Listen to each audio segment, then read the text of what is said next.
कि जो मैं बात कह रहा हूं वो क्रीम इनके पास कैसे है, क्योंकि इस देश में साथियों ये समझने की आवश्यकता है कि किसा सुखराम सिंह यादव कि उन्होंने कहा कि जो सेंट्रल यूनिवर्सिटी का जो रिप्रेजेंटेशन है वो क्या है। तो जो 42 सेंट्रल यूनिवर्सिटी हैं, ये प्रश्न है 1/1/2021 का। मैं उसका भी बता दूं, मेरे पास उसकी वो RTI है। तो प्रोफेसर की स्ट्रेंथ सेंट्रल यूनिवर्सिटी की 42 यूनिवर्सिटी में 2507 है, जिसमें से 1505 जनरल है, 295 SC है और 137 ST है और OBC 22 है और जो हैंडीकैप्ड है वो 70 है। ये कैटेगरी राइज ब्रेकिंग शेड्यूल है। और उसके बाद एसोसिएट प्रोफेसर 5024 में से जनरल 2980 है, SC 603 है, 295 ST है। ये ऑथेंटिकल डाटा बता रहा हूँ मैं, जो भारत सरकार ने दिया। सर क्या नाम है? मैं प्रोफेसर डॉक्टर विजन सिंह बौद्ध, बुंदेलखंड महाविद्यालय प्रोफेसर हैं।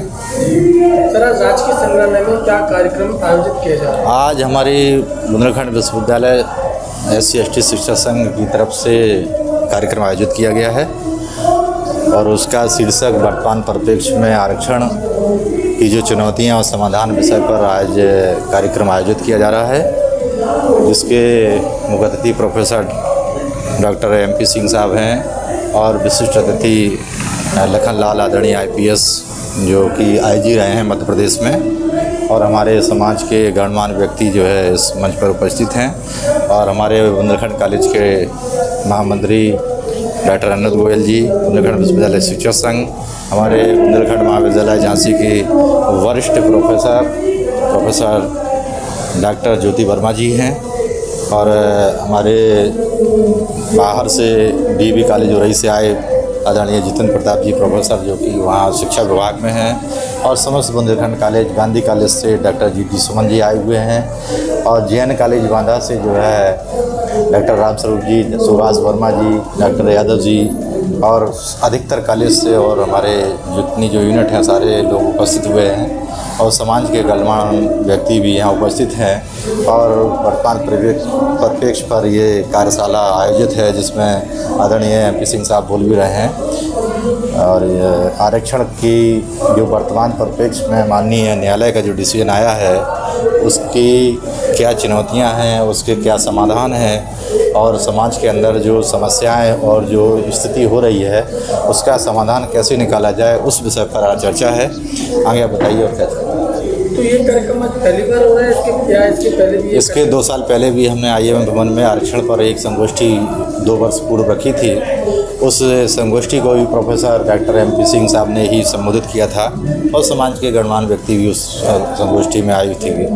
और इसी सतत क्रम में ये बुंदेलखंड विश्वविद्यालय जो SC ST यूनियन है वो आगे भी अपनी आरक्षण पर एक सीरीज निकालती रहेगी, जिससे कि जो हमारा अनुसूचित जाति का जो समाज है उसको जो उपवर्गीकरण का जो डिसीजन आया है उससे वो भ्रमित ना हो, उन्हें बताया जा सके कि इस देश के अंदर पहले जाति जनगणना होना चाहिए, पहले हमारे आंकड़ों को कलेक्ट करना चाहिए और पता लगाया जाना चाहिए कि उनकी स्थिति कैसी है।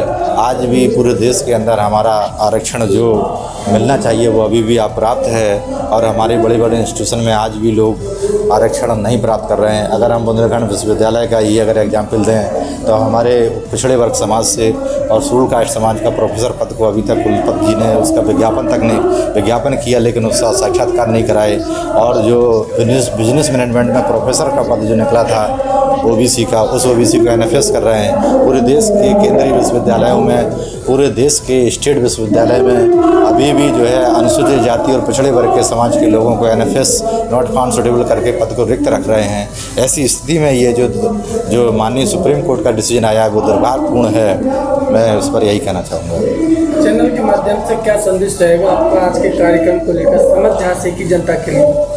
समस्त झांसी की जनता के लिए संदेश हमारा ये है कि हमारी जो जनता है वो बहुत भोली भाली है और वो कम शिक्षा होने की वजह से और उसको जो डिसीजन को समझ नहीं पा रहे हैं कि आखिर माननीय उच्च न्यायालय ने जो डिसीजन दिया है उससे हमें क्या लाभ और क्या हानियाँ होंगी।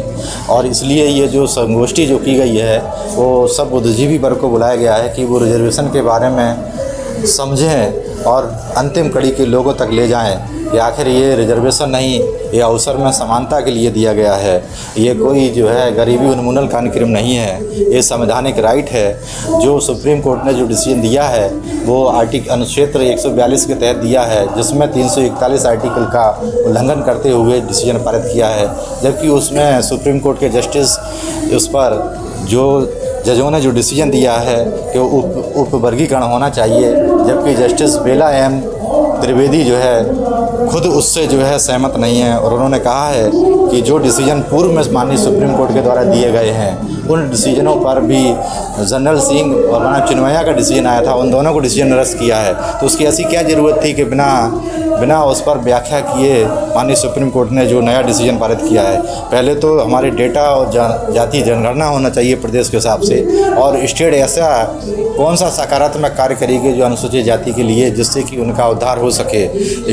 आज तक अगर स्टेट ने SC ST OBC के पद नहीं भरे हुए हैं तो कौन सा इस डिसीजन के बाद ऐसा काम करना चाहेंगे। तो ये हमारे समाज के बीच में फूट डालने का काम किया है, और इस फूट डालने के काम के लिए हम आगे संगोष्ठियों के माध्यम से अपनी जनता के बीच जाके उन्हें बताएंगे कि SC समाज जो है 341 के तहत राष्ट्रपति की अधिसूचना के तहत SC समाज में जो जातियां हैं, अनुसूचित जाति चाहे जनजाति है, उनके बीच में कोई उपवर्गीकरण नहीं हो सकता।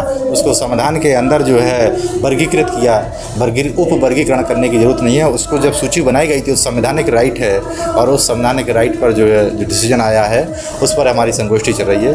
धन्यवाद। मेरा प्रोफेसर दिनेश बाबू। आज क्या कार्यक्रम राजकीय संग्रहालय में? आज का आरक्षण से संबंधित कार्यक्रम है जो वर्तमान परिप्रेक्ष्य में चुनौतियां और उसके समाधान विषय पर आयोजित किया गया है, और बहुत ही अच्छा कार्यक्रम है जिससे समाज के लोगों को जागरूकता मिलेगी। आज के इस कार्यक्रम को लेकर क्या कहना चाहेंगे आप? हम यही कार्यक्रम को लेकर कहना चाहेंगे कि ऐसी गोष्ठियां और ऐसे सेमिनार होते रहने चाहिए, और प्रबुद्ध वर्ग और समाज के जो लोग हैं वो जागरूक होते रहें, और उन्हें ये आरक्षण का और समाज में जो हो रही गतिविधियों का पता चलता रहे।